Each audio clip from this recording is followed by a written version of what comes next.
Talks with this. Okay? So, everyone, give a round of applause for him.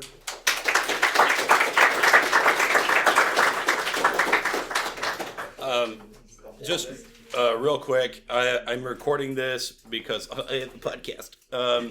So if you would, what I want to do is I want to get rid of all the dead air sound. So if you could just give us like 4 seconds of just total silence.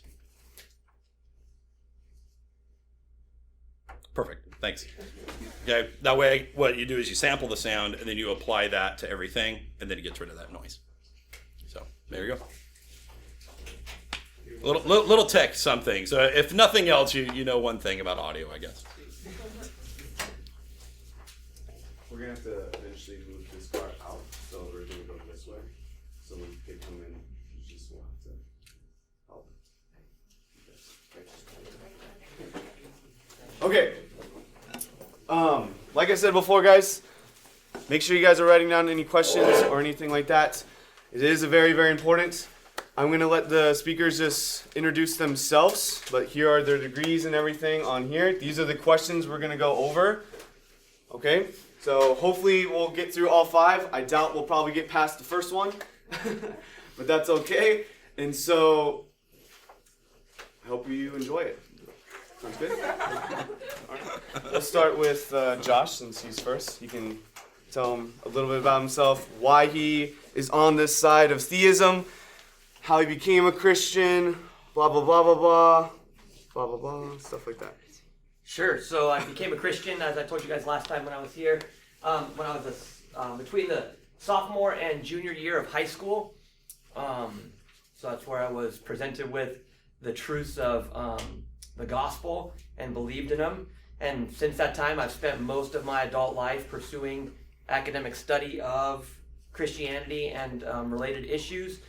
My bachelor's degree is in philosophy, my master's is in divinity, and my PhD work is in New Testament studies. So I've done a lot of research and study on many of the issues that we'll be talking about today, I imagine.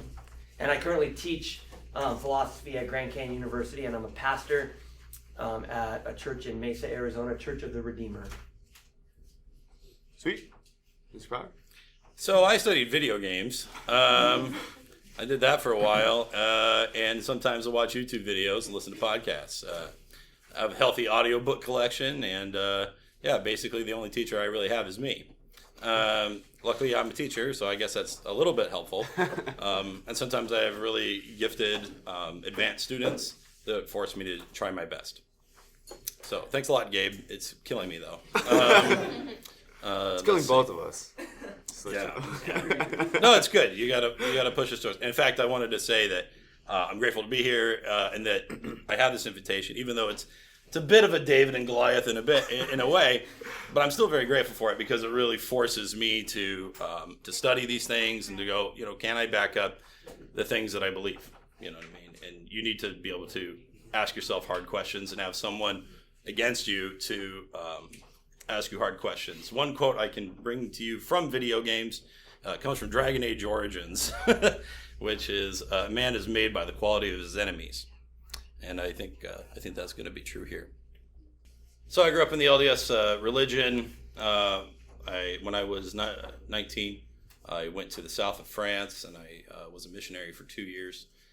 I learned French, ate some incredibly good food, walked around a lot, converted basically no one. Pretty hard to talk about Joseph Smith if you can't get through God. It's pretty tough. I guess they planted the seeds of doubt in me in a way, but I think I always had doubts when I was young. But of course, they were not socially popular to have. The most irrational thing I could say about atheism is that you risk being a social pariah in a nation full of Christians. But sometimes you just can't help your beliefs. And when they erode over time, eventually, you just can't lie anymore. All right. First question. Well, I guess we'll start with Josh again. According to the Christian belief, is it rationally justifiable to believe in a deity, to believe in a God? and why? Oh, yeah, the why part. Yeah, I was gonna say the first part's easy. Yes. I mean, classically, we understand knowledge is a justified true belief, and I think that there are justifications for, and that's what I hear, rationally justifiable to believe in God. Yeah, there are rational reasons for believing in God. I presented when I was here on Tuesday the ontological argument. I think in its different forms, it's a cogent argument that has a conclusion that there is an all-perfect, necessary being that exists. So yeah, I think those are rational reasons for believing in God. So yeah. Okay, Power? The belief of God is completely irrational. I'm sad to say. It's madness, in fact, that infects the minds of people all over the world. Children are most susceptible to it, and it's responsible for most of the death and violence in the world. The world would be far better off without it. It's completely irrational because belief in God requires faith. Faith, of course, is believing in something with zero evidence, so it is by definition irrational. Magical sky wizards do not exist. Tooth fairies don't exist. Easter bunnies don't exist. Time to grow up. Okay, so how would you respond to that, Josh? Yeah, a couple of things. I think I'd be interested to see your statistics where you say that Christianity is responsible, or theism generally, is responsible for the most evil in the world.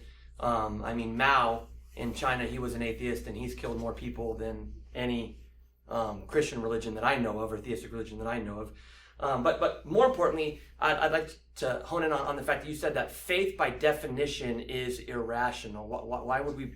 What reason do we have to believe that? Why would I? Again, faith is the belief in something without evidence.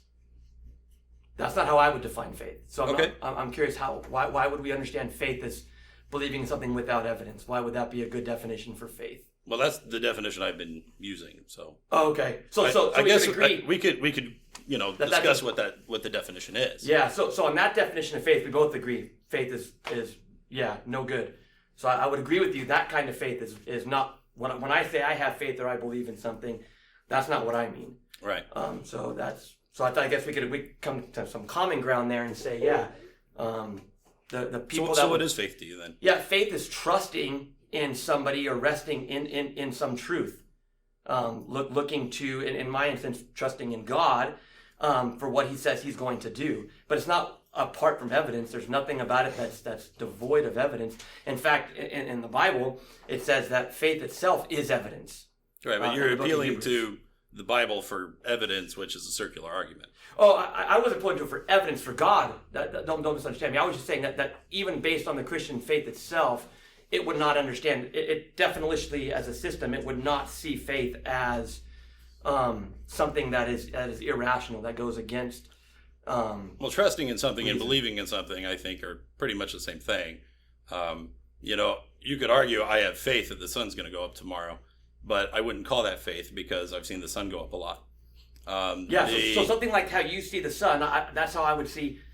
Yeah, right. Yeah, I have good reason to believe that what I think about God is going to come true because of what He's done in the past and because of the reasons that I have. So then I guess I would say that there is no clear evidence for the existence of God. If people essentially weren't born with it, or not born with the belief, but born around the belief, or were susceptible at a young age, almost nobody would convert. Because if I say Cthulhu exists, you'll all laugh at me, but that's just because it's not popular, right? If someone hears voices, we go, that person's crazy because he's the only one that hears them. But when many people seem to think that way, then all of a sudden we have a religion, and that seems to be more acceptable. Yeah, I'm not sure you might hear voices. I don't hear voices. So. Well, it would help if you did, right? Because that would be some kind of evidence, right? I guess I would see it as because less nothing evidence. about God is essentially observable in any way that we can't just explain through science, right, or anything else. And I'm not a scientist, but since He's not observable or demonstrable in any meaningful way, basically it's just wishing. Yeah, well, we believe in tons of things that aren't seeable. Well, I didn't say seeable. I said observable. Okay, we believe in tons of things that aren't observable. Like? The scientific method. What we can do the scientific method. Sure, you can do it, but you can't observe itself, right? Why do you believe in the scientific method? Because if you try the scientific method, it does stuff. Isn't that circular? What are you talking about? Like, is it circular? Like, Yeah, it doesn't beg its own question. Well, you said, I believe in the scientific method. You can write down the I can scientific do the method. scientific method. You can write it down, you can look at it, you can set up an experiment, you can try it, you can see the results. There's no way that you can set up an experiment with God and see any results. Okay, so can you do a scientific experiment on the scientific method? I guess I just don't understand your question. Well, I'm showing you that. Yeah, he's pointing at his degree in gaming to get this. Yeah, so the scientific method is a statement that you arrive at in non-scientific ways. You cannot scientifically prove the scientific method. It is a philosophical presupposition that science has to begin with to get started. And the method itself, when we say the scientific method is true, it's not something that you can see, observe. You can do the scientific method, sure, but the scientific method itself, you can't do an experiment on it. I can't put the scientific method in a beaker. I can't look at it under a microscope. I can't try to set it on fire. I can do no experiments whatsoever on the scientific method. I can do experiments using the scientific method, but you cannot prove the scientific method with science. It's a philosophical presupposition that you must begin with, that you must start with. It's axiomatic for science to even get going. So if you say, I believe in science, well, you believe in things that you can't observe, namely the scientific method. So the bar, the criteria that you're setting up, which is to say, I must be able to observe something to believe in it, I think is a bar that your own position can't bear the weight of. Because you believe in things that you can't observe. I think that's totally crazy pants. And why? Because, again, you can use the scientific method to perform experiments. You can see that it works again and again and again. In fact, you can find out things where you were wrong along the way. Science can't claim to know everything, and we don't know everything. I think that's one big difference between you and I. Oh, I on the record, don't know everything. Okay, well, that's helpful, yeah. right? But let's just, for instance, let's say, do you believe in evolution? Well, before we start talking about scientific theories, I'd really like to dig down on the scientific method thing. Because again, what I heard, your response was, well, we believe in the scientific method because we can do it. If I said to you, I believe in the Bible because I can read it, you would call that, to quote yourself here, crazy pants. That right? is crazy pants, yes. Yeah, but I don't understand why I can't use that reasoning for my view, but you can use that reasoning for your view. Because if, for instance, the Bible says that you can have a snake bite you, and if you have faith in God, it'll be fine. So let's try it. Let's get a cobra in here, and let's have it bite you and test your faith. Yeah, well, what verse are you referring to? The scientific. I don't know. There's too many. The book's too long. I make a habit out of not commenting on Bible verses that I haven't read. So also, you deny it's there. So we don't have to look at it. I actually did bring a Bible if you want to show me. I think you're referring to the ending of Mark's gospel. And if that is what you're referring to. I think Paul talks about it. Well, there's an example in Book of Acts where Paul does get bit by a snake and doesn't die, but it doesn't describe that. But that's not evidence. You just read a story. Oh, I didn't say it was evidence. But yeah. I guess I'm comparing the scientific method and using your reasoning into trying out the things that the Bible prescribes. You may have heard in the news not that long ago, this guy goes to an island. I forget what the tribe's called, but you're not allowed to go there. I want to say it's near India. And he's like, nope, I'm here to do the work of God. And he goes over there and he gets speared to death. You know what I mean? Like, it doesn't always work out, right? It depends on how we define if you test, right, yeah, because if he died, of course, then that's the plan of God. What a great guy. That's my other problem with God is that he's a despicable monster that you definitely can't derive any sort of moral fabric from.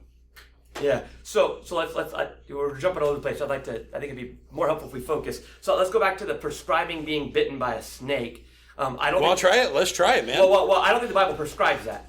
So I would say, yeah. But if we wanted to say the Bible prescribes, to Because do. if you die, then the nice out you have is that maybe you just weren't faith enough. Yeah. But if you do survive, then man, I'll get baptized today. Yeah, well, again, I don't see the Bible teaching any of that, so I'm not lining up to get bit by a snake. But the Bible does prescribe things like repent and believe in Jesus, and your sins will be forgiven. I've tried that, and that's happened.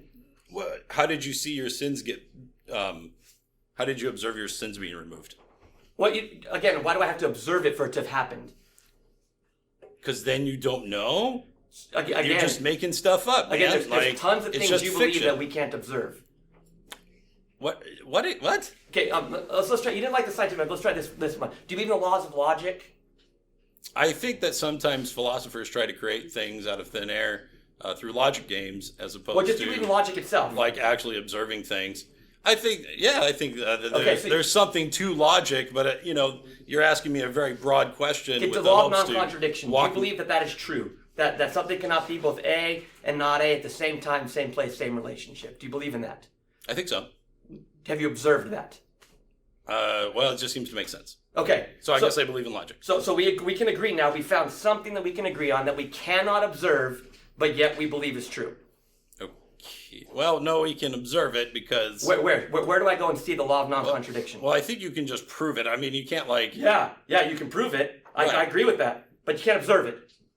Okay. Right, I Just, can't just take go- me where you're going, man. That's I'm there, right? That we believe in things that we can't observe.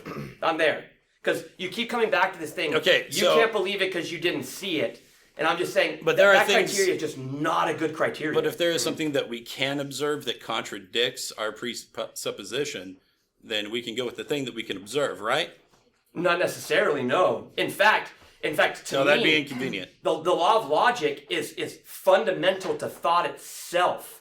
So if I observed something that I thought contradicted the law of non-contradiction, I would have to go with the law of non-contradiction and not the thing I observed. Otherwise, I couldn't be using my rational processes to think about which one of these things am I going to go with. So no, observation does not trump thought process, not at all. In fact, I think that the things that I believe the most ardent, the things that I am indubitably certain about are things I can't observe. Cogito ergo sum, I think therefore I am. That is unobservable, and that is rock solid. So I don't think that I'm going to default to... Except for you can think and you can observe yourself thinking. I can observe myself thinking. I'm observing it right now. Yourself thinking. Think of a color right now. Okay. Are you observing that? Yeah. No, you had to look at your shirt, right, to do that. I could also imagine it. Yeah, but if your eyes were closed, you could see it. Like, But boom, I'm thinking of a color right I have now. seen black before. Sure. That's Yeah. observable. Black's Sure. observable. That's a thing. Yeah. Colors are observable, but again, think of a unicorn, Sure. right? Never observed that. You've never seen a unicorn. I've never seen a unicorn. Yeah, but you can think of it, Right. right? So we can. So our It's our true. We thoughts are can make unobservable. stuff up, and religion's very good at that. Oh, I mean, fair enough, right? Yeah. I mean, it's fine. like quick jabs don't really like have a lot of foundational argument. Well, I'm here to counter. fight. Yeah, well, I don't want to fight. I'd much rather have a dialogue about this, because making quips. I mean, I could just say, I disagree atheism is because irrational, and just make that assertion. But I'd rather give reasons and support for why I think the things that I think are the case. well, I'm into reason and support. I'm just not into verbal trickery. Yeah. Well, what have I used for verbal trickery? So you cited the ontological argument. yes. Okay, the ontological argument is complete loony nonsense. Because? That is based upon making stuff up. Because if I say that Cthulhu is the greatest evil that ever existed, and therefore he must exist in order to be as great as he possibly could be, then definitely Cthulhu exists. Yeah. So In fact, so you he don't ma- understand the ontological. So, in argument. fact, he made up God because only he can be the greatest thing there ever was. Because if I can imagine Cthulhu, if I can imagine that Cthulhu is the greatest evil of all time, and nothing could be greater than him, right? If I can imagine that, and you can accept that as a possibility, then we can say that he must exist in some worlds, right? yeah. And So- if so he no. exists in some worlds, then he exists in all worlds. Because if he didn't exist, he wouldn't be as great as he possibly could be. Yeah. You have a rudimentary understanding of the ontological argument, but the fatal flaw here is the fact that you're saying that he's the greatest evil. If he was evil, then by definition he wouldn't be the greatest possible thing, so he wouldn't exist. So No way, man. Evil's pretty cool too. I mean, if you want to say that your worldview supports evil, that's fine. Well, what if The charge was earlier laid at me that my worldview was the most what evil one. What if So- Cthulhu was suddenly good? I mean, okay, Cthulhu's not a good guy because he believes in stuff like slavery and rape and murder and controlling people and punishing them. Oh wait, no, I was describing God. Whoopsie, I always get those mixed up. So yeah, that's the other problem I have with the ontological argument is that God is not perfect either because he's actually kind of a devil, like when you really look at it. Like he's not a good guy. I think the easiest way to become an atheist is to read the Bible, and I would highly suggest everyone do that. Yeah. So there's two things I've ascertained so far from our conversation. One is you don't believe in God, and two, you hate him with everything you got. I wouldn't say I hate him with everything I got. You know, he's got some good advice here and there. But I don't like what he does to people, which is to destroy critical thinking. Yeah. Do you notice, class, I just want to point this out to you. You notice for God to do things, he must first what? Exist. Right? So the fact that he thinks that God doesn't exist, but thinks that God does terrible things, how can you do terrible things if you don't exist? Because I can read a story about a fictional character like Cthulhu and surmise that, wow, that person is terrible. Good thing they don't exist. Yeah, but Cthulhu didn't do anything. If he doesn't exist, he didn't do anything. Or did he? He didn't. Yeah. How do you know? Because if you don't exist, you can't do stuff. Yeah, right. Okay, Now- I now- agree. Yeah, so I'm not sure. Again, Because God doesn't my exist, view is therefore he called- didn't do stuff. My view is called crazy pants, but your view is that people who don't exist can do things. So you got to help me here. No, I don't believe that things that don't exist can do things. Okay, so God hasn't But done anything I evil. will then in say your- in your this, mind. that if God didn't exist, he would be even greater, right? Because if you think about it, if you have all power and you're omnipotent and you make a universe, that's pretty good, right? But if you didn't exist and then still made the universe, that'd be even better. Well, it'd be a logical contradiction. It would be. Yeah, that's why omnipotence doesn't exist. And so I don't believe in logical contradictions. Okay. So yeah. So the Christian view is not by omnipotence God can do everything at all. Period. Oh, he End has stop. limitations? Yeah, of course. Okay. Yeah, such as he can't kill himself. He can't stop existing. He can't create a rock so big he can't Move it. Move it. Yeah. Right. Yeah. To use your phrase, those silly mind games, those silly Right. word games. Sure. Right. Yeah. So there are things that God can't do. Okay. Yeah. So I have no problem. That doesn't mean he's not omnipotent. Pretty sure that's what omnipotent means, is that he can do anything, right? He has ultimate power. Ultimate power, but ultimate power is the same thing as doing anything. when you say that, what you mean is that his power is relatively way better than yours. No, it's not relative to mine. Because if he has some limited capacity, another being conceivably could be a little bit stronger. No, not at all. Like what if it Logically was like what if it was like considered, he could not be Shaggy better. with like ultra instinct? Like would that be Shaggy? From like Scooby Doo? Yeah, from Scooby Doo. I mean, if you want to worship a god that's on Scooby Doo, you're free to that. That's not He my seems god. like a pretty chill guy. You know what I mean? Well, that's what happens when you smoke way too much marijuana. Apparently. Hey, you know, it can be healthy in a lot of situations. Right? But so that's not my conception of God. My God is not just a human that's like amped up a bit. Like that's not my view. Dude, don't say that too loud. Shaggy will hear you. I mean, that's. But again, how do You could be crushed by being in his mere presence. Yeah, you keep coming back to these non-existing things doing things, and that's. You do too. Yeah, I don't believe It's just that person is called God. Yeah, but I don't believe that it's non-existent. Like, at least in my worldview, it's coherent, right? I think that he exists and he does things. So because you Your think he worldview exists, he exists. No, I didn't say that. I said my worldview was consistent. This is why I feel like philosophers are like pretty into themselves because, no you. offense, but you know, because I love you. But you know, you can't just will things into existence because you believe in them. Correct. Yeah. So no matter how hard you will God not to be there, it's not going to work. Sure. Yeah, you can't. No matter how much you hate him, no matter how much you don't want him to be there, he's still going to be there. Nope, because again, I can't observe his existence. I can't run any sort of experiment to see if he's Like there. again, we've already covered that. That is a You know, criteria that can't be proven for your own you- worldview. It's See, I think you're just rationalizing your way through and making excuses. Well, I mean, that was the to try question. to hold Is it on to. rational? So I am using. Well, there's a reason. difference between what's rational and rationalizing, which is where you basically just make excuses for a preconceived notion until you get somewhere. Yeah, I mean, I did it for years trying Yeah. to defend my faith. Yeah, I mean, we'll let the listeners and the people in the class be the deciders of who's rationalizing what. Because again, when I asked you to justify the scientific method, you had nothing. And when I asked you if you believe in evolution, you changed the Oh, question. I mean, I'll answer the question. I have no problem. Again, just like you just did. Do you right now, believe in changed the evolution? question. No, not at all. No, I don't believe in macroevolution. No. Yeah, there's no good reason to believe in macroevolution. Anthropology exists. Correct. You know, like these things are demonstrable. Yeah, so how do you handle irreducible complexity? What do you think it comes from? See, I don't know. There are sometimes gaps that we miss. You call him God of the gaps, right? That's no. who he is, right? I'm not saying it's filling in him. I just say that when it gets to a point where I go down the chain and I don't know what the next step is, I don't leap to God. Yeah, no, I go, it's leap- probably out here somewhere. I can find it. Someone can find it. We can keep studying. Yeah. That's the beauty of science. It never ends. Yeah, you don't leap to Right. God, you leap to science. So But I don't say science, boom, right? You know what I mean? I'm just saying that there is a method that exists that we can keep looking for and we can find. Yeah. Right? Like, I can't tell you all the answers, man. Like, I can't draw you all the way from human to microbe, but the evidence seems to suggest that that's what's happening. But what about counter evidence such as irreducible complexity?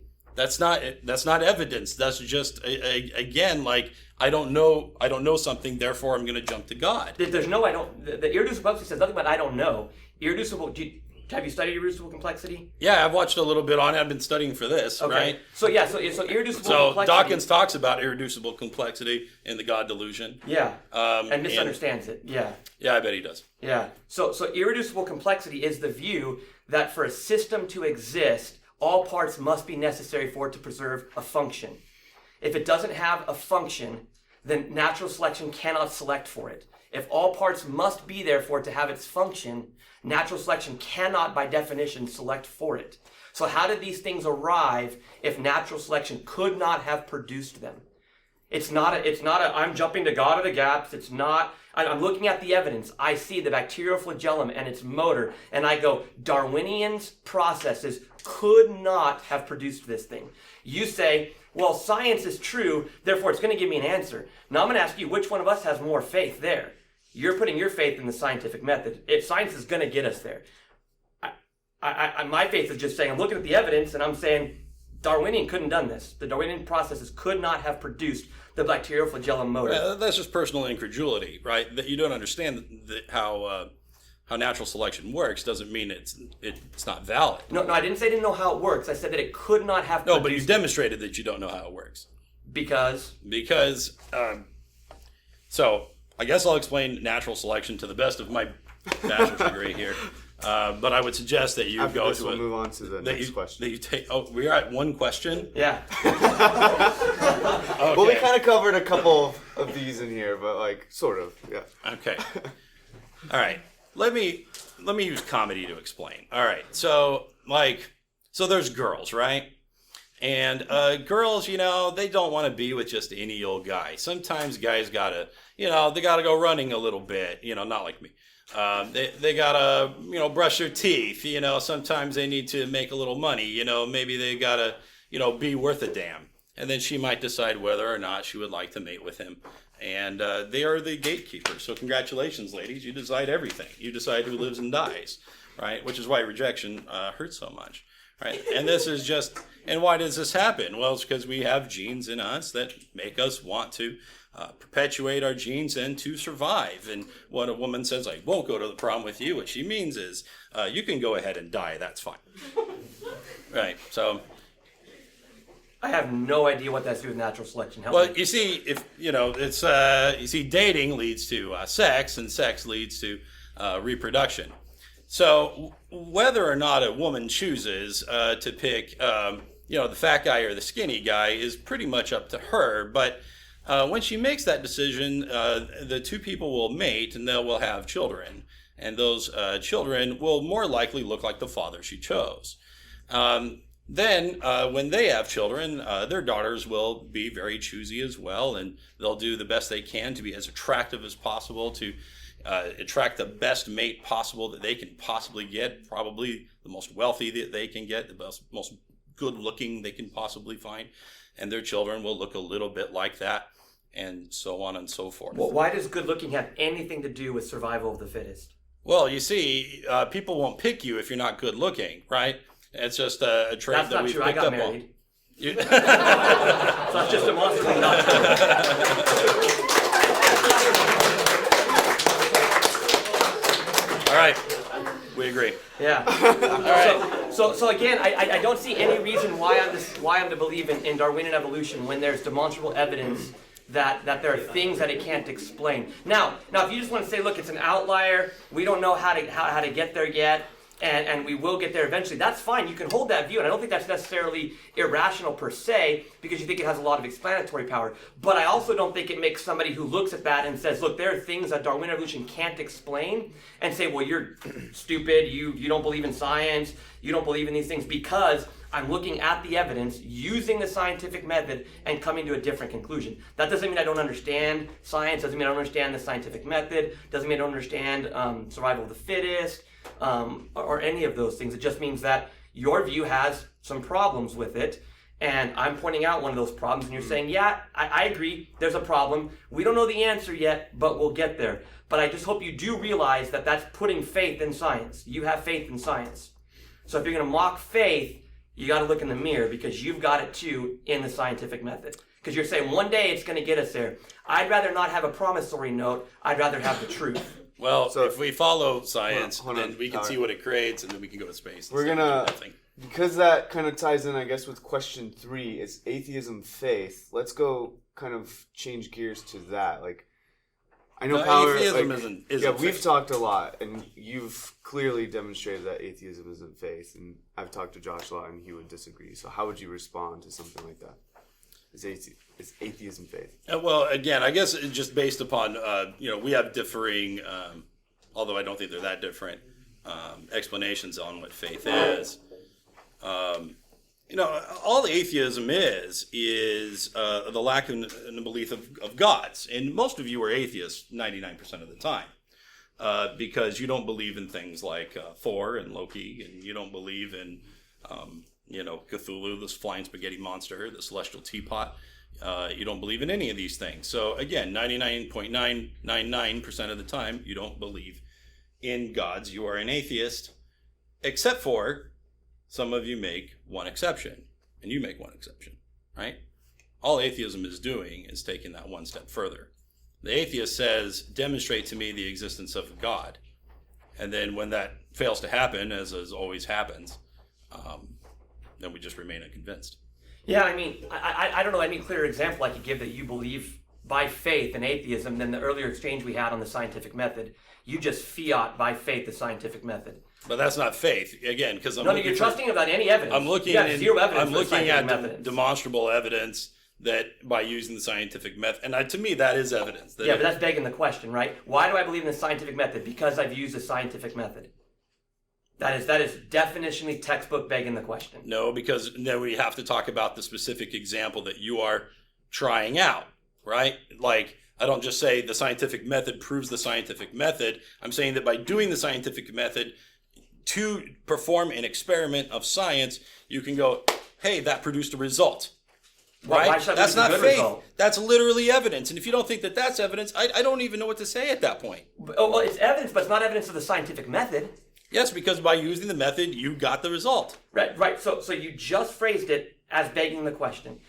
I believe in No, the because scientific the method because I use it and it produces results. Therefore, Right. the scientific method And is true. if you were to use the Bible and it would actually produce results, I would say, hey, maybe there's something to that. Yeah. Well, it has. I mean, you don't know what I was like But- when I was in high school, right? And I'm a completely different person than I am now. So it's produced results in my life. I think that's one thing that we probably have in common is that I used to be more in your shoes when I was in high school. Yeah, I was not. I was converted in a context where I wasn't raised with these beliefs or anything like that. So it's completely different. But I mean, I'll let the class and the listeners decide. But I mean, it seems pretty evident to me that you just fiat the scientific method. And that's fine with me. If you want to have faith in the scientific method, I mean, you're free to do that. We live in a free country. You can do that. I just think it's hypocritical to then blast Christians for having faith in something, especially when the thing I have faith in, I can actually give demonstrable reasons for. Hey, man, I said bring in the snake. Yeah. You know, if anyone's got one. Yeah, but I don't believe that's prescribed in the Bible. So, I mean, we can keep going back to that all you want, and that's fine. My church doesn't handle snakes. You know, if you want to go to a snake handling we could church talk and ask about them, prescriptions in the Bible that are very specific. Sure. You know, for instance, the law of Moses is very clear on exactly how you should procure slaves and treat slaves and raise them, and you know, how women should be handled differently than men if they're in that situation. God's prescriptions are clear. Correct. Okay. Yeah, we agree. It's good. God's So I clear. think that answers number 2 pretty well. Yeah, let's go to number 2. So I think that whatever. The question too for those 'cause that are listening is: I'll be do we honest- need God to justify our morality? Yeah, do we thank you. need God to justify morality? I forgot I was actually recording. So do we need God to justify our morality? I am not 100% sure where morality comes from, because again, the only position of an atheist that exists is I don't believe in God. But I'm pretty sure this is not the answer. In fact, it seems to be quite the opposite of the answer in most cases. If slavery is fine, I don't. Yeah, I guess we're going to disagree on that one. Yeah, well, I haven't said slavery is fine, so that's a point we can talk about if you'd like. But to answer the question, yes, without God, there is no grounding for objective, absolute morality. Sure, So- there is. Natural selection does it. Yeah, that doesn't give us objective, absolute morality.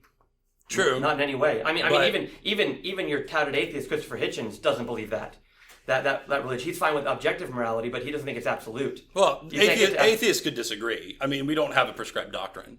Yeah. Well, you do, that there's no God and you hate him. Okay, so we have one thing. Yeah. But not all atheists hate him. Yeah. Oh, I'm pretty sure. Yeah, I haven't met one that loves God yet. Because Yeah. if they did, they wouldn't be an atheist. Right, Kind of by because definition. you can kind of, well, no, I mean, you could be like, this character is pretty cool. I love Thor and Spider-Man, you know, but I don't think they exist. Yeah. So you said when you were describing it, you're not sure about morality. So do you have faith that there's morality? If you don't have demonstrable evidence Well, for it. I could feel morality. Okay. So feeling something like So if I is evidence? if I do the good, that's evidence, man. Let's talk about God. Right? If feeling something counts as evidence, let's right, but I know where feelings come from, right? The answer is Pixar films. No, I'm just kidding. that beginning of Up, it does get you. Every time. Better than all three of the I have to skip it. Because it's too intense. I saw it in the theaters with my wife, and Emotional literally recaps. we looked at each other and we were both like just red in the face. By the way, she's still very religious. Where's it going with that? Basically, if I do a good, I get a little hit of dopamine, right? The brain goes. What is good? Well, the brain is letting me know what it is, right? Well, no, it's not letting you know what good is. It's just letting you know what you perceive good to be. Right. Right? Because if all goodness is a chemical reaction in your brain, right? If I took my soda here and I shook it up and I squirted it out everywhere and the molecules start spitting out everywhere, goodness or evil is not going to come out of that.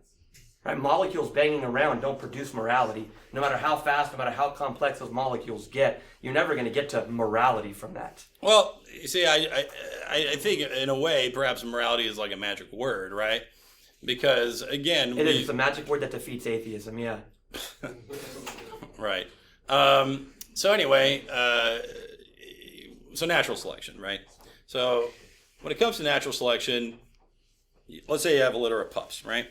And one of the pups is a psychopath, and the pup's like, I'm just gonna like take everything, and I'm just gonna kill everything, and that's totally fine, right? But another pup goes, I'm going to be cooperative, and I'm going to work with other people. I'm going to be generous at times, right? Which of the two are more likely to survive? Well, there's a lot of variables, and it could depend. But for the most part, the cooperative one wins. And we've been doing that throughout. Yeah, but the one that makes the ultimate cooperative sacrifice doesn't win. He loses. Right? In So- World War II, the guy that jumped on the grenade for his platoon, that guy lost. But he did the most ultimate moral thing. Right. Natural selection could never get us to that guy jumping on a grenade. No, Never. it totally could. Absolutely, it could. It can't, because Right. that It guy's can- genes it can- can't get passed on it now. can, He's dead. No, because natural selection has also given you brain capacity for higher thought, right? We're not just machines, but we have higher cognitive functions at this point, and that we can use them to overcome our programming. I want to have sex and drink beer all the time. That would be like basically the greatest life. But I understand at a certain point I can't do that all the time because that doesn't go over well at the job site. Yeah, it's a great example of why we need God for our morality. Right. But let's put that aside. But you just jump to God, and he's no example of morality because he's a slaver and he approves of rape.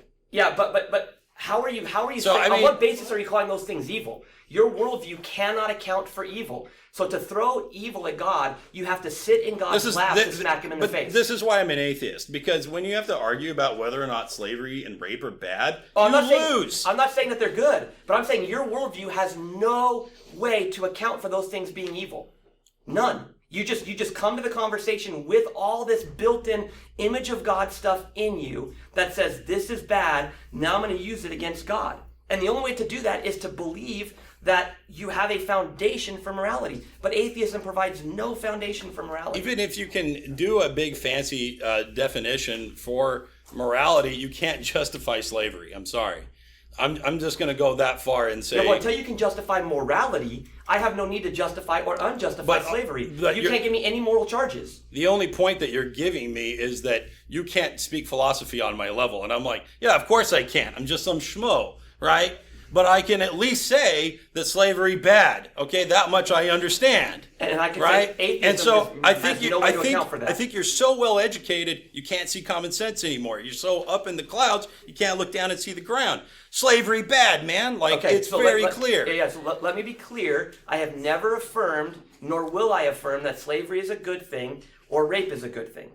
All I am saying God prescribes it in the Bible, and you say he's the source of morality. Where does he prescribe rape?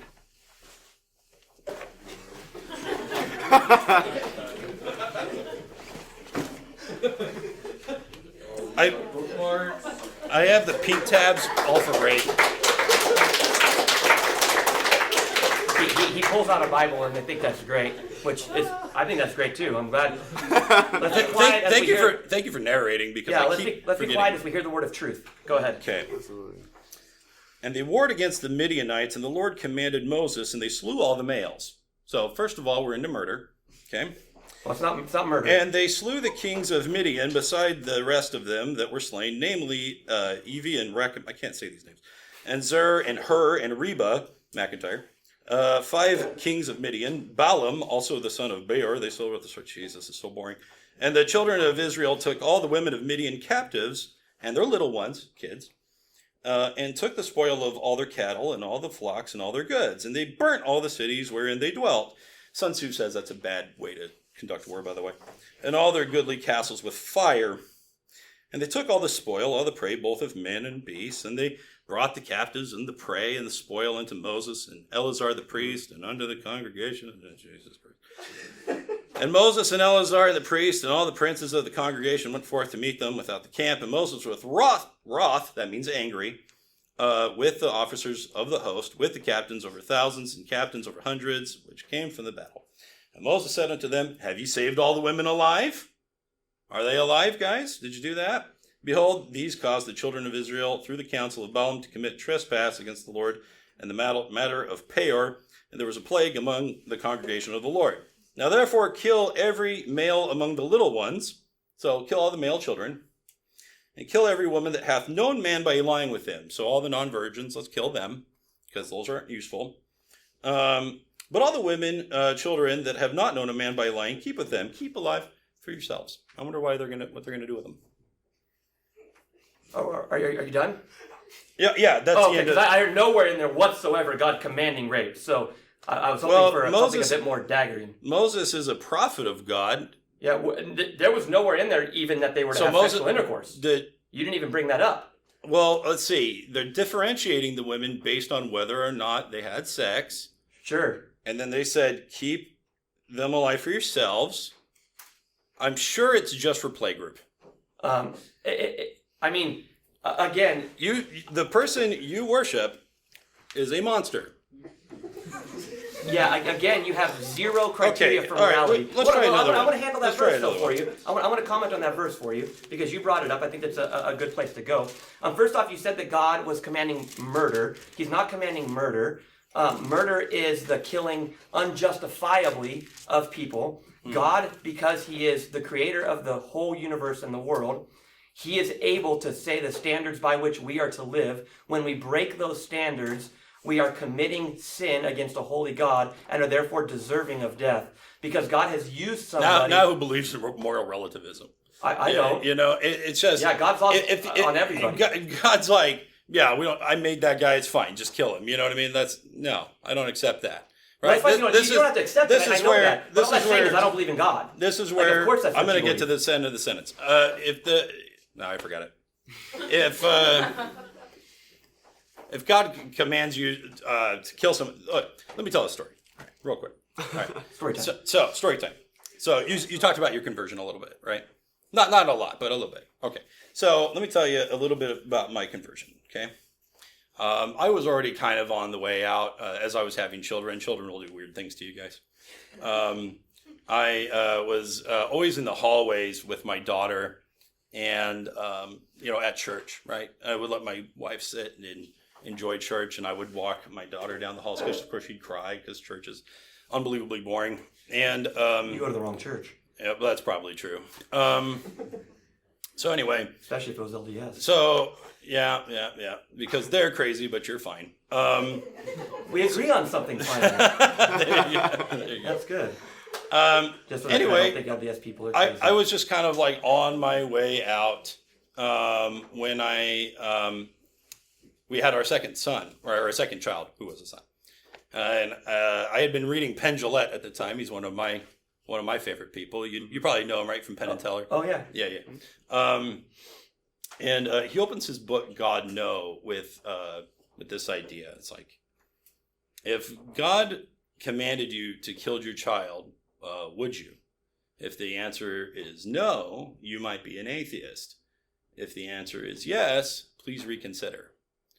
And that really struck me as I looked down at my son, and I thought, if a supreme being, the creator of the universe, who is all holy and good, said, I want you to kill him because something, my own vanity, I would say, go to hell.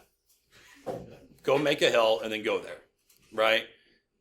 Because I would rather suffer hell and damnation forever than to listen to that. Yeah, I mean, unless you repent and believe, you will. So, yeah, that's kind of the Christian message. Okay, so if I tell him no and then say sorry later, it's fine. I'm not sure exactly what you mean by tell him sorry. You need to repent and believe. Right. Yeah, that's not just telling him sorry. Gotcha. There's more to it than Because that. he can read your mind. Which That's part of being omnipotent. We would agree that to that extent Pascal's wager doesn't work, right? And you're not making that argument. No. Because you can't fake belief. Yeah, like correct. God's going to know the difference. Correct. Okay, fair enough. Yeah. But at the end of the day, kind of baked into all-knowing and all-powerful. Even if you could prove this, so here's where I'm coming from.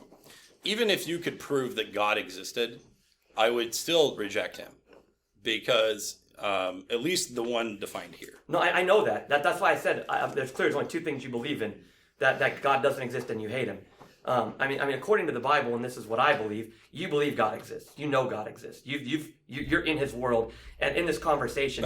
Did you say I believe God exists? Oh yeah, of course. Yeah, you don't put faith in Him, you don't put trust in Him, but you know God exists. And I'm telling you why. You have numerous times in this conversation made it abundantly clear that you are taking His truths and trying to use them against Him. You have no account for morality. You have no account for the scientific method. These are you have no account for the laws of I logic. gave you accounts for all those things. You just don't accept them. What was your account for morality? You flat out said I don't know. Oh, I said I think it might be right because again. Yeah, but all you gave us was a story about how women choose their mate, and I have no idea how that brings about morality. Because we're not necessarily talking about high school girls. We're talking about How's that bring about morality? We're talking about how natural selection works.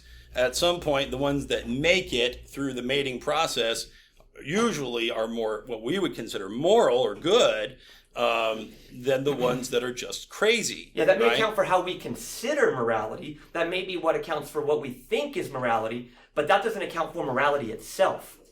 Well, Right? That's the problem. All you're giving me is, well, I can conceive of a way where we would come to the conclusion murder is wrong. Okay, fair enough. Maybe you can come to that conclusion, although I think survival of the fittest would lead to the conclusion that murder is okay, because my job is to survive. And if you're going to get in my way, step back, because I got to survive. But even if we could conceive of a place... You don't even have to do that here. You just have to have the magic sky god tell you. So as long as you... I'll grant you that natural selection can get us to the conclusion that murder is wrong. But it can also get us to the point where we're cognitively, advanced enough where we can go, I could gain something from killing that guy. Yeah. But now I don't want to. I just don't have the desire. Yeah, so all it's done is created a subjective understanding of morality. Your view of morality. In no way, if I've come to a different conclusion, you can't say anything to me. You have no way of appealing to anything outside of yourself to telling me why I shouldn't murder. And that's what I'm saying. You have no way to account for these sorts of things. Well, that's fine. I can't be an authority on those things. Yeah. So your worldview doesn't give you the equipment but all I'm to saying, do these things. The only thing I can definitely say as an atheist is that this doesn't convince me that this is the source of morality, whatever it is. Yeah, but that book also gives a reason why that is, because you suppress the truth in unrighteousness. Right? That's why you don't believe these things. Right? Romans chapter 1 says you would rather worship the creation rather than the creator. And you made this abundantly I don't obvious. worship anything. Oh, no, you made this abundantly obvious earlier when you said, what I would love to do if I could do nothing else would be to procreate, I'll PG what you said, procreate and drink beer. Right? Your morality is focused on you. I'm not saying those things are moral. I'm just saying they're things I like. Yeah, because you would rather worship yourself rather than the creator. I would not call that worship. I'd call it drinking. For whose enjoyment? For my own enjoyment. Right. So but you're also, yourself. I'm a really friendly drunk. Yeah, that's fair enough. And so it's really for the enjoyment of others. I thought my wife for sure was going to divorce me when I was like, "Look, honey, I think I'm an atheist." And I was really that was hard to say, by the way. And she was like, "Okay, but After you this, are we'll a go real to nice audience drunk, questions. and I kind of prefer you that way sometimes." I'm like, fair enough, because as you can tell from our conversation, sometimes I can have a chip on my shoulder, right? But at the same time, yeah. So it's for all of our enjoyment. We have fun drinking together, don't we, bud? Yeah. He's like, I don't drink. He just denied me, just like Peter. What kind of point I was making? Sure. And then we'll go to audience questions after this. So, at least according to the scriptures, you've given reasons in this conversation about why you believe in God, but you don't want to worship Him. And I don't believe in God, and I don't want to worship Him. Yeah, the Bible clearly tells us why that is. It's because you would rather worship the creation rather than the Creator. And you're going to find everybody. I would probably prefer to worship just about anything else. Yeah, exactly. 100%. Yeah, the Bible says you're an enemy of God. But also, I don't really like worshiping. Yeah, well, you do. You worship yourself. I guess it depends on what you mean by worship. Yeah. So the Bible clearly says you're an enemy of God. And I don't kneel before the keg and say almighty beer. Yeah. I don't sacrifice my children to it. I don't kill cities full of people in order to get that. Right? I mean, if you're talking about getting drunk all the time, I mean, maybe that is sacrificing your kids to it. Right? You're not doing it directly, but maybe you're doing it indirectly. I don't get drunk all the time. I'm just saying what you said. I like to drink, but I put it off so I can enjoy it more at All right, certain we're going to go to times. audience questions in the words of Mrs. Mace, keep it educational. So. Okay, so the questions will be directed towards me. If I don't call your name, then don't start asking. Okay, Gabe wanted to ask a question a long, long time. Then I'll go to Johnny, and then Sebastian, and then Noah in that order. Okay, so Gabe. I don't know where to start, but I'd like to clarify for the audience as to what you mean when... I'm under the impression that we have a faulty definition as to what you mean by belief. So, and I don't really want to play word games. Right, so Power says that God does something. And in that definition of what he's saying, that God must exist because God does something, I believe that he's referring to the way people use God. So I would like to draw this parallel to the scientific method, right? Is that the way people use it has very evidential consequences. The thing is, I don't know if this is going to turn into a question, but... Try to make it a question. Do you see why it's so hard for me to write lesson plans? I have to keep up with this kid. We both. To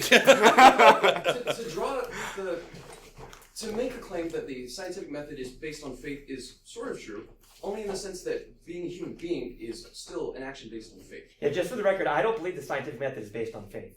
Okay. My point was that he believes it's based on faith. That was my point. So, do you trust the scientific method in any sense? Do I? Of course, yeah.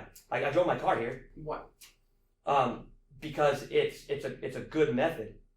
And now if you want to ask me why I think it's a good method, I could give you philosophical reasons that underpin why I think it's a good method. But any reason I give you as to why the scientific method is good, by definition, cannot be a scientific answer. Because if it is, then I'm begging the question. Sure, we can't answer science with science. If we break the scientific method down, we're going to end up on a few axioms. For instance, 1 = 1, things like that, right?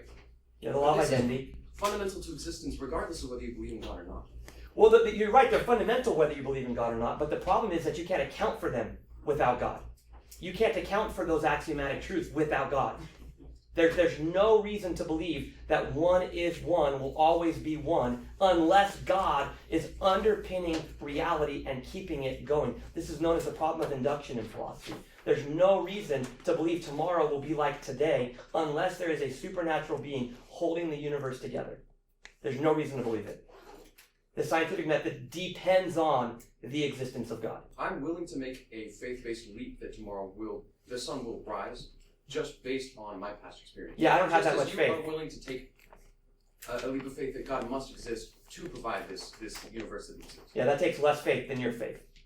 Yeah, so you have more faith than I do. Okay. I commend that. Sure, fine. Yeah. But do I worship it? Well, I don't know about that. I don't know you. Do you have a phone? Yeah, I've got a phone. He's making allusion to an illustration of the last class. Are you done, Gabe? I think I'm done. Are you sure? Yeah, I think Let the other kids have a chance. Johnny. So I have a situation. Basically, there's a person who have a really bad sickness, and he get over it. For example, Ebola. It's got a long time ago. So do you think that God helped him to get over that sickness, or his strength is powerful enough, his body is powerful enough to prevent him? Is that for both of us, or? Yes, for both of us. Oh, okay. So, I'd have to we'll let ask Howard Richard go first. Well, I have no idea what made him better because that science is a little bit complicated for me. I assume that his immune system fought whatever was going on. Doctor could have given him something. The placebo effect is well documented to work. So, I mean, there's a lot of explanations that are possible. I just don't accept the idea that that God did it. I think it's a little bit vain to think that God cured me of my cold or of whatever disease I had, but didn't intervene on the Holocaust. I think it's sort of narcissistic to believe that. Yeah. So I'll respond to the question. So I'm not sure exactly what you're asking. If you're asking, is it a divine miracle that this person was healed from Ebola? That is, God directly healed this person. I have no idea. There's only one way to know if somebody does something directly, and that's to ask them. And if God hasn't told me that he did that miracle, I don't know. But the fact that this individual has an immune system, has a body, has these sorts of things, those are all gifts from God. So at least in that sense, anytime any of us get better from anything, it's God's gift to us, because we wouldn't have these things without God. Again, there are no naturalistic explanations that can lead to me being here today that are consistent, cogent, and coherent. The only explanation for why I'm here today is the Christian worldview. That's it. That's the only one that can account for it. Sebastian, you were next, right? Yeah, Who's the question for? both of them. Okay. First of all, this debate made me angry. It didn't go anywhere. Mostly because you guys didn't really answer each other's questions very well. Kind of bounced around a little bit, and there was a lot of appeal to ignorance, which is saying that because. Okay, Is this Is a there a question? question coming, bud? Yeah, there's a question. Because you're saying I'm bad There's a at question. questions, but Do the question. Why do you think that faith, you don't have faith that there is no God? Like, that's not faith-based. Is there a reason? one more time. Okay, so you said that not believing in God, it isn't faith-based, right? So why? Because again, I think that faith is believing in something without any evidence. But would it not believing in something still be believing in something? Is believing in something, believing in something, believing is in something, yes. Okay. That doesn't help me. Okay, so in other words, there's a difference between He doesn't like, like that I'm right. That's the problem. oh, is that it? Yeah. So I think that there's a difference between, like, if I drop this book right now, like, I'm pretty sure it's gonna fall down. That's not a faith thing. That's an experience thing. That's an understanding of gravity, at least on my low level of understanding. What does that have to do with God? Well, God has nothing to do with it, Or everything. except for that He's in here. Yeah, no, I'm not talking about the Bible. I'm talking about like the existence of like a higher power, like not just like the Christian God. You know what I mean? Oh, are you saying, do I make room for the possibility of other gods? Yeah, like any kind of other God. I think there could be supernatural beings, not supernatural, they would be natural, but I would say that there's a possibility there's like really advanced aliens or something. I have no idea. All I can do is make science fiction references, which I'm quite good at, because game art and design. Yeah. I'm pointing at my degree. Yeah, so the one thing that I think, again, is a huge problem for the atheist position is to answer the problem of induction. Again, he said here, I believe if I drop my Bible, it's going to fall and hit the ground. And he said that's because it's always done that. But because something's always been a certain way, there's no reason to believe it's going to continue to be that way. There's no legitimate reason in that. And most even atheist philosophers agree that the problem of induction is a problem for the non-Christian worldviews. So we're going to have to figure out how do we even get science going if I can't believe that tomorrow is going to be like today. And the only way to get that going is in a theistic worldview where an all-powerful God is holding everything together and says tomorrow is going to be like today. Without that presupposition, without that view, you're never going to get the scientific method going. So again, I don't faith the scientific method. I think that God gives us the grounding for the scientific method. It's the atheist that I think has to faith the scientific method because their worldview doesn't allow for any grounding of the scientific method. Yeah. Okay. Are you done, Sebastian? Yeah, there's more questions. Come back to me. Okay, Noah. So the ontological argument, the very basic to its core main premise is that. Who's this for? Sorry, who's this for? Either doesn't matter. Okay. The very core of it is that you either believe in God or you don't believe in God. Regarding to the very first premise itself, it's asking, or it's imposing that the definition of God is true, right? Would you agree? It's the definition. It's saying that when we use the word God, what we mean is an all-powerful, supremely perfect, to use Anselm's words, a being which than none greater can be conceived, being. That's what we mean by the word God. Yeah, that's saying that definition exists as like A definition. potential. As a definition. Yeah, that definition exists as a definition. That's the first premise of the ontological argument. Exactly, sure. Yeah, that definition exists as a definition. It's not saying that God exists. We haven't gotten there yet in the argument. But the first premise is that the definition of God that we are going to be arguing for is a supremely perfect being. Sure, but it requires the belief in or the disbelief in God. So therefore, it's kind of a false premise. to How does say it that God how does it exists. presuppose the disbelief in God? Help me with there. Oh, you could just simply reword it. It's just a mind or a word. Oh my God! Thank you. Oh, I said it. Go ahead, help me. Sure. So Got me.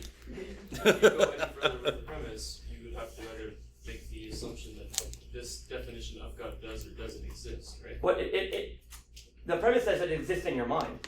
The definition itself, but Yeah, that's all it's saying. God, yeah. Yeah, that's a later argument. If you want to talk about the whole argument, we can, but I thought we were focusing on just the first premise of the ontological argument I presented in class on Tuesday. And that argument, the first premise, does not require that God actually exists. The first premise only requires that by definition, God is the greatest thing that we could think of. The greatest possible being, the being than which nothing greater can be conceived, in Anselm's words. If you can think that thought, then we agree on the first premise. That's all the first premise is saying. Yeah, nowhere in there is the necessity that God must exist in the argument itself. Now, I would argue that thought itself presupposes the existence of God, Yeah, but sure. that's a completely different argument for a What I'm different. saying though is that it still requires the belief in or without the belief in God. So you can still make the argument with similar axioms, just reworded, and you can still make the case for atheism with the argument. That's why I'm saying it is truly a faith-based argument on whether or not you believe in God. Is that correct or not? I don't think I have faith-based Why are you argument. better at this than me? Yeah. Jesus. I don't know what you mean by a faith-based argument. So you either believe in this God or you don't. It's kind of simple enough. Yeah, the argument nowhere turns on that point. So no, if you're saying that's the argument is, I'd say no. The argument never turns, the ontological argument, there's no premise that says either you believe God exists or you don't. Yeah, that's already presupposed behind the ontological argument itself, no? I don't, That actually have. nowhere does the ontological argument presuppose whether you believe in God or not. Nowhere in there's the argument doesn't even presuppose you exist at all, let alone whether or not you have beliefs. Sure, but the preconception of God itself has to be in question of actually assuming that it could or couldn't exist, right? I mean, because God's a necessary being and he created everything, he's an axiom of everything. How is he necessary? That's what it means to be God by definition. That's what it means to be Cthulhu by definition. Yeah, that's fine, but we can argue about whether Cthulhu exists or not, too. That's Thunder fine. exists, therefore Thor exists. Yeah.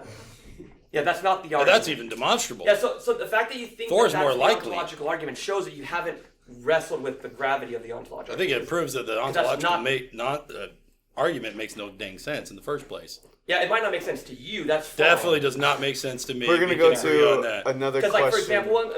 for example, Immanuel Kant said the ontological argument was a good argument, except one of the premises he thought was false, right? So I mean, even philosophers have come to this argument who don't agree with it, still say it's a cogent argument. They just think some of the points are false. Okay. Like he doesn't think Hold on, existence is Josh. an attribute. We're gonna go to Alex because I saw the hand, and then Daniel. Sorry, so Alex and then Daniel. So, one thing that I don't understand with your argument, okay, so you basically said that you can't have morality without God. I didn't basically say that. I said that. Yeah. What makes you think that? Why? How? What? Because without God, there's no foundation for morality. If Natural we do selection. not have God, there's no way we can appeal to objective, meaning outside of myself. That's what objective means, not subjective. It's objective. And absolute standards. Absolute means that apply to everyone at all times in all places. You can't have morality of that kind of nature unless God exists. Because there's no way to get to that. You can't get to, I evolved from a single cell organism back billions of years ago to therefore you not murder me. You can't get to that. There's no way to It's get good to for that. your survival. Yeah. To have the axiom don't murder? No, the axiom to murder would help my survival. Why aren't you murdering people right now? Oh, I guess you would say it's God. Yeah, but because I because don't I'm believe in moral. God, but I'm not murdering anybody because I realize that Because it's you're a created bad, in the image of God. it's a bad strategy. I'm created in the image of God. Let's talk about man's image of God. Why is my air pipe next to my food Oh, pipe? no. Why can't Alex, is that why can I question choke on a answered? hot dog and die? Elegant. Uh, Because you don't understand. Not all animals have that. Hold on, Power. Yeah, I just don't understand how you think. Is that a question or a comment? Yeah. So I would just turn it back on you and say, if you don't believe in God, how are you going to justify morality? Well, personally, like, Again, we've already started personal, so now we're already on the subjective level. You're never going to get to objective morality starting where you just did. like Mr. Potter, he Power. has morals for himself. Story of my life. Yeah, he has morality. Okay, let me be clear. My argument is not atheists cannot be moral. You'll be up to Daniel. That is not my I argument. said that because No. If you think I said, let me be very clear. it does not provide any foundation. Correct. So he cannot account for intellectually the grounding for his morality. So what I'm saying is he believes in something, namely you should not murder. That's a good belief. I'm affirming that belief. He's got good morality. But his worldview cannot give the underpinnings or the grounding for that belief. The only way that belief can be true, which he says is true, is if the God of Abraham, Isaac, and Jacob exists. It's the only way for it to be true. Okay, we're gonna go to Daniel. This is a question for Josh. That's me. Yeah. So, first, a clarification. You say that God is a supremely perfect and supremely good being, right? That's what the definition of God is, yes. Okay. Then I would argue that we should be able to observe him, because that would objectively make him a more perfect being? Because Because being able to observe something and existence are on a similar scale in terms of. I'll just use your example. If, say, $1 million exists but isn't observable, that $1 million is worse. If cancer exists and isn't observable, it's worse because you cannot treat something you can't observe.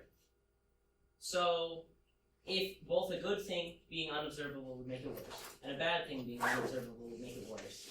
I mean, by observable here, do you mean see with your eyes? any method of observation.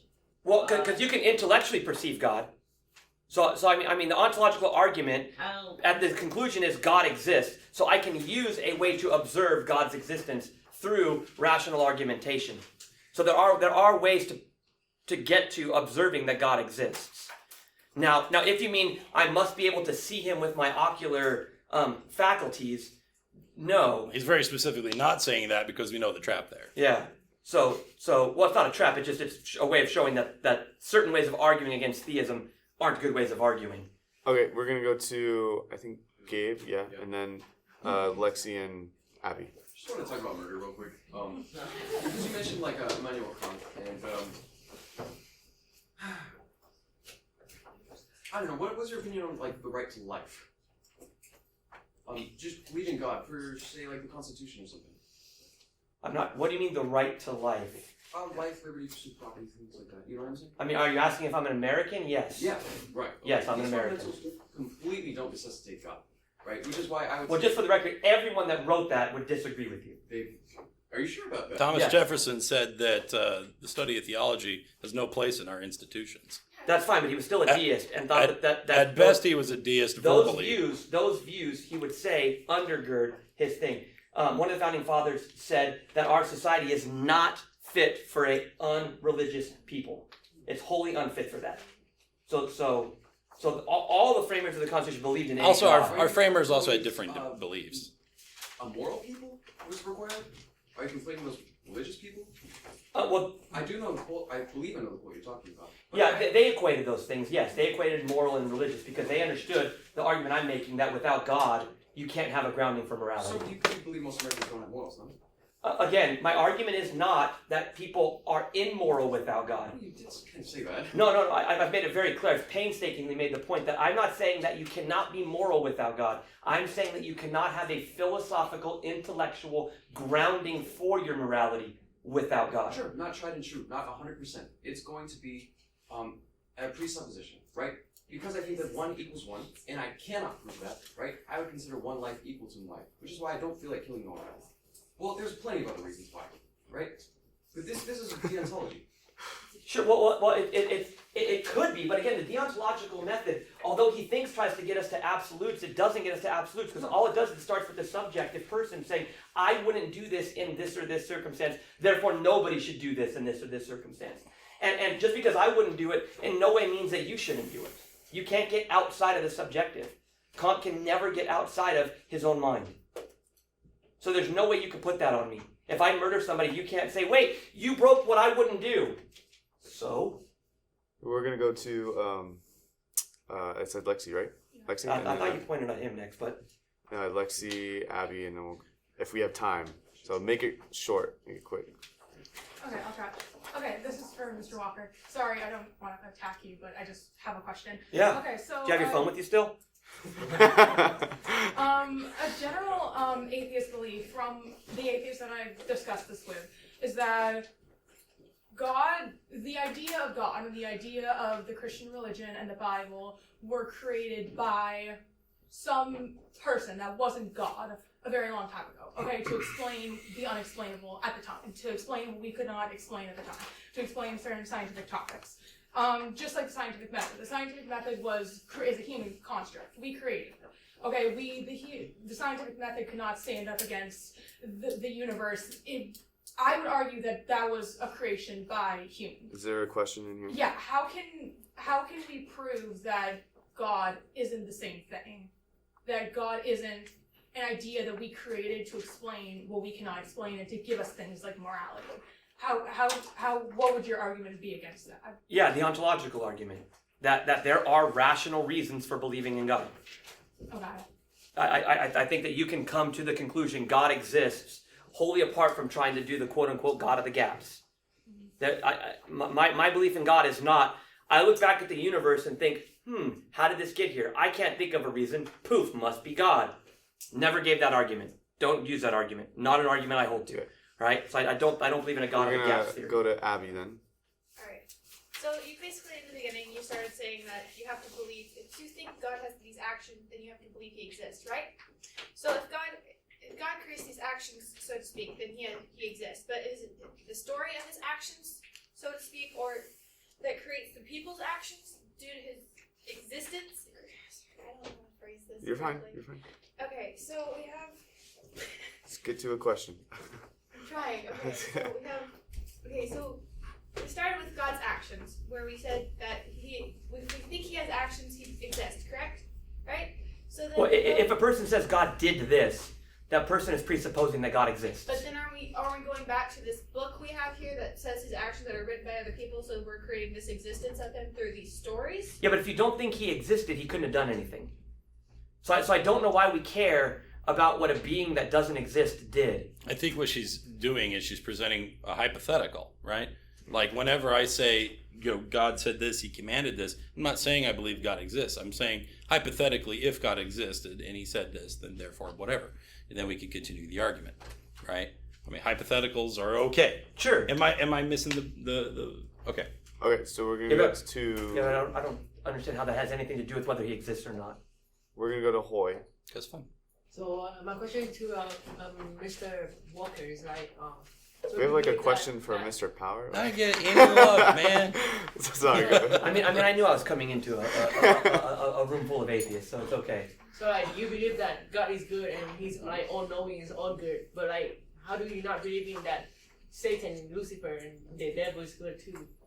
Like, what made you believe them are bad? Because evil's always, I mean, they're not always bad all the time. Also, I mean, sometimes they good in some house and they good. But why don't you believe that evil is not good at all? So I mean, like Get to a question, Hoy. because you never observe him, and you never observe the devil or the Satan.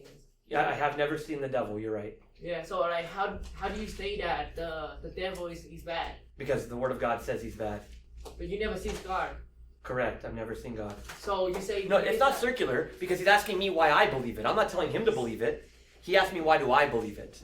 Right, and you believe it because the book says. And Yeah, but that's not circular. yeah. right. If you want to know whether or not these things are true, We're you gonna go say, to the Bible Logan tells me after so. because he has yet to Anyway. get to a Yeah, question. poor so Logan. Logan. Alright, so sorry, Power, but this is awesome. But, okay, so you always allude Yeah, to no the love. modal ontological argument and how the definition of God is an all perfect, basically perfection is being like all good, all powerful. But then you said earlier that God cannot move a mountain that he created, right? And I didn't say that. I said he can't create a rock so big he can't lift it. Okay, so Yeah, he can move any mountain that he created. Yeah. Alright, so if he can't do that, is he really all powerful? So then my follow-up question would be, would the modal ontological argument prove a different God outside of the Christian God? I don't think so. I mean, again, it depends on how we define the word all-powerful. He's not all-powerful in the sense can do anything we can think of. He's all-powerful in the sense he can do all things that are logically possible. And that's been the historic definition of the Christian deity from the beginning. So I don't know why we would want to believe that God can create married bachelors, for example. He can't do that. Okay, so And I don't think that does He can make anything to- virgin mothers. I don't think that he can. That's true. Yeah. we're gonna go to our last question only because she has yet to ask a question. So this is our last one, guys. So sorry, Daniel and Sebastian. You can come talk to them after. So when will be our last question? Just make it quick. Feel free to pop by anytime and ask me questions, guys. It's super fun. So for Mr. Power, I'm not a believer in any sense, but when you come to morality, you're so stuck with evolution that I wonder if a guy who's also he doesn't. If you think that his morality is based on natural selection, why as a criminal, many of the criminals still be able to live, like to be not killed and then pass on their offspring? You know what I'm saying? Sure, absolutely. I mean, whenever you have a litter of pups of any kind, or children, or whatever, they can take on different portions of your genetics. They can also have mutations. They can have things missing. When you have children, if you ever have children, you're going to notice. Do you have children? Yeah. They're nothing like each other, right? Like siblings. Only have one. They have. So I can't speak to that. Oh, okay. Well, you're gonna see it. Trust me. I got 3. They're not even a little bit alike, right? Now, heck, if you take God as a father, I mean, somehow he gets the devil out of himself. I mean, it's kind of weird. But like, The devil's not a child of God. if morality is based on evolution, shouldn't by this time all of us have the same source of morality? Well, I gotta tell you, I feel like the more that we're talking, maybe I do think that because I'm not an expert on this stuff, and so I I'm starting to think maybe they are a little bit more subjective. Like they are based on what we do find useful and on our ability to survive. And I think that in most cases, the ability to cooperate with each other is a better strategy than murder. Yeah, it's contractinarianism. From Thomas Hobbes. See, I've never heard that word. Contractinarianism. I am learning for the so record. much from this whole experience. If we're gonna say that morality is subjective, I just hope you don't get mad when someone steals your wallet and say it's wrong. Well, I would prefer not to have my wallet stolen. Correct, but it wouldn't be wrong. No, I think it's wrong even based on my rules of morality. Yeah, for you, but what's wrong for them? Well, they're past that. They don't care either way. Yeah, so it's not wrong if it's based on them. Right. Okay. That's fine. Guys. Did I have you answered?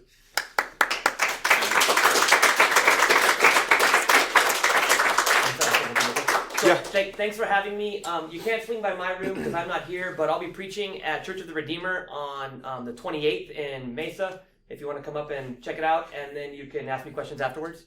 And you obviously know where he is. Yeah. Room 106. Kids are in the hallway. He has his own club too that they kind of That's right, devout to this kind of stuff. So It's more of an eat lunch and mention atheism every now and then. But there is a club. And also, I'm starting a podcast. It's called Governing Ourselves. It's a libertarian atheist podcast. all right, thank you so much.